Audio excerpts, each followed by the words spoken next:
क्यों छिड़ी सांसद और मंत्री में जंग? देखिए एम न्यूज की खास रिपोर्ट। संजीव बालियान ने हरिंदर मलिक को दिया सुझाव, विकास की राजनीति करें, आरोप प्रत्यारोप की नहीं। हाल ही में मुजफ्फरनगर से समाजवादी पार्टी के मौजूदा सांसद हरिंदर मलिक ने पूर्व केंद्रीय राज्य मंत्री डॉक्टर संजीव बालियान पर आरोप लगाया। उन्होंने कहा कि आईटीआरसी मुजफ्फरनगर में लाने के लिए कोई प्रस्ताव पास नहीं कराया गया है। उन्होंने कहा कि सभी दावे झूठे हैं, जिसको लेकर आज पूर्व केंद्रीय राज्य मंत्री डॉक्टर संजीव बालियान ने एक प्रेस कॉन्फ्रेंस करते हुए पत्रकारों के सामने अपनी बात रखते हुए बताया कि मैंने आईआरटीसी के लिए प्रस्ताव भेजा था। उन्होंने कहा कि उस प्रस्ताव का डीपीआरओ भी बन चुका है। डीपीआरओ के लिए मेरे समक्ष और प्रदेश सरकार के समक्ष हो चुका है। पिछले 3 से 4 साल में जो पत्र मैंने शासन और प्रशासन को लिखे हैं, वह सभी पर मीडिया को लेकर अवगत कराया। उन्होंने कहा कि जिससे यह सिद्ध होता है कि मेरे द्वारा प्रस्ताव पहले से भेजा जा चुका था। पूर्व केंद्रीय राज्य मंत्री डॉक्टर संजीव बालियान ने कहा कि मुजफ्फरनगर में वर्तमान सांसद हरिंदर मलिक को इस बारे में शायद ज्ञान नहीं है। उन्होंने कहा कि मैं इसकी कॉपी एक सांसद जी को भी भेज दूंगा। उन्होंने कहा कि हरिंदर मलिक झूठ और आपकी राजनीति ना करें, विकास की राजनीति करें। अभी 3 दिन पहले मीडिया के माध्यम से खबर छपी कि RRTS rapid rate transit system जो दिल्ली से चल के मेरठ आती है, उसे मुजफ्फरनगर तक बढ़ाने का कोई प्रस्ताव केंद्र सरकार के पास नहीं पहुंचा। और ये कहा गया उस खबर में कि मैंने इस बारे में मुजफ्फरनगर की जनता से झूठ बोला है। आज मैं सभी डॉक्यूमेंट्स के साथ आपके बीच में आया हूं कि जो वर्तमान सांसद है उन्हें इस बात का ज्ञान नहीं है कि इसकी nodal ministry urban development ministry है और उत्तर प्रदेश सरकार के द्वारा 2020 में इसका प्रस्ताव मुजफ्फरनगर तक बढ़ाने का मेरठ से केंद्र सरकार को भेजा जा चुका है। प्रस्ताव के बाद 80% पैसा केंद्र सरकार और 20% प्रदेश सरकार के द्वारा डीपीआर के लिए संस्था, जिस संस्था ने डीपीआर बनाया उसको दिया जा चुका है। डीपीआर पूरी बन चुकी है, जिसका प्रेजेंटेशन मेरे समक्ष भी और उत्तर प्रदेश सरकार के समक्ष भी प्रेजेंटेशन हो चुका है। अब ये प्रस्ताव अप्रूवल की स्थिति में आ सकता है। प्रस्ताव पहले गया हुआ है, उनके द्वारा जो कहा गया था वो झूठ था। आज तथ्यों के साथ पिछले 3 साल के 4 साल के जितने पत्र हैं वो मेरे द्वारा मीडिया को दिए गए, जिनमें सिद्ध होता है कि प्रस्ताव बहुत पहले जा चुका। वर्तमान सांसद को इस बारे में ज्ञान नहीं था।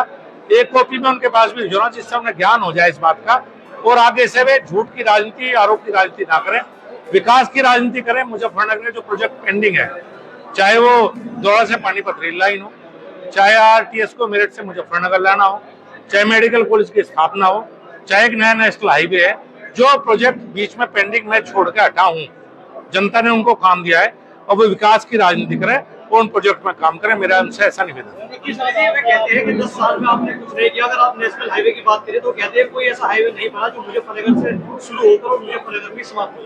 अब यहाँ भी थोड़ा सा ज्ञान की कमी है उनमें। नेशनल हाईवे वो होता है जो एक प्रदेश से दूसरे प्रदेश को जोड़ता है। उन्हें थोड़ा पढ़ा दीजिए बात को। तो एक जिले में एक नेशनल हाईवे नहीं हो सकता। नेशनल हाईवे एक प्रदेश से दूसरे प्रदेश को जोड़ने वाली सड़क नेशनल हाईवे बन सकती है। तो अब ये जो बने हैं, अब ये हो सकता है वे विधायक रहे जब ये नेशनल हाईवे बने हुए, उनके बेटा विधायक रहा जब बनाओ, ये आपको पता है। मुझे ऐसा सवाल पूछो जो आपको ना पता। आपने कहा है कि मैंने 10 साल में जो काम किया वो मैंने पेश कर दिया, जो अब सांसद करेंगे वो हो जाए। लेकिन क्या आपकी तरफ से केंद्रीय या राज्य सरकार को पत्र लिखकर एक बार फिर से इस कार्य की योजना में आगे लाभ बढ़ाने की बात कही जाएगी? मेरा पूरा प्रयास रहेगा। पहले जितनी ताकत अब नहीं है, क्योंकि जनता ने जिनको चुना है वो ताकतवर होते हैं। जनता ने उन्हें काम, मेरा पूरा सहयोग रहेगा, पॉजिटिव सहयोग होगा। अगर वो अपनी नकारात्मक राजनीति छोड़ते हैं तो मेरा पूरा सहयोग रहेगा। अगर वो आरोप प्रत्यारोप की राजनीति करना चाहते हैं तो अब मैं भी तैयार हूँ। मुझे बहुत दिन हो गए सहन करते हुए। हर आरोप का जवाब उन्हें उचित उसी तरीके से दिया जाएगा।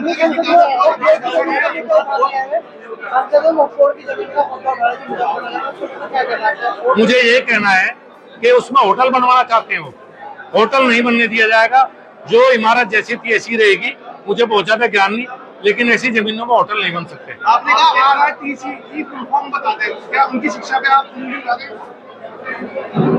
मैं किसी की शिक्षा पे उंगली उठाने वाला कौन हूँ? मैंने कहा कि पॉजिटिव राजनीति करें, बेहतर रहेगा उनके लिए भी और मेरे लिए। कहते हैं कुछ लोगों का विकास हुआ है, कुछ परिवारों का विकास हुआ है, मेरा मुंह मत हुआ है।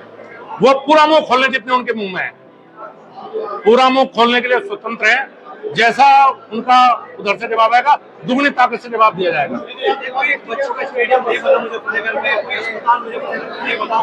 10 साल में आपके कार्यकाल में सरकार में आप थे। मैं तो आपको बता रखा ना, आप उनकी बात हर चीज मेरे से मत पूछिए। अगर आपको लगता है, आप एक पत्रकार के नाते शहर जिले में घूमते हैं, अच्छे विकास कार्य हैं, तो आप खुद तय कर लीजिए। हर बात उनकी जवाब देना मेरा कोई वो नहीं है। मुझे जनता ने जवाब दे दिया है कि 5 साल के विपक्ष में बैठ अब आरोप लगाना मेरा काम है। उनका काम करना है। उन्हें जनता ने जो चाहिए था वो दे दिया। इस तरह के बयान उचित नहीं है, इस तरह के बयान उचित नहीं है। भारत बांग्लादेश नहीं है, भारत एक मजबूत लोकतंत्र है और मजबूत रहेगा। यहाँ हमेशा चुनाव समय पर हुए और देश की जनता ने मोदी जी को चुना। भाजपा नेता ने NSA लगाने की बात कही, वो उनकी इच्छा है।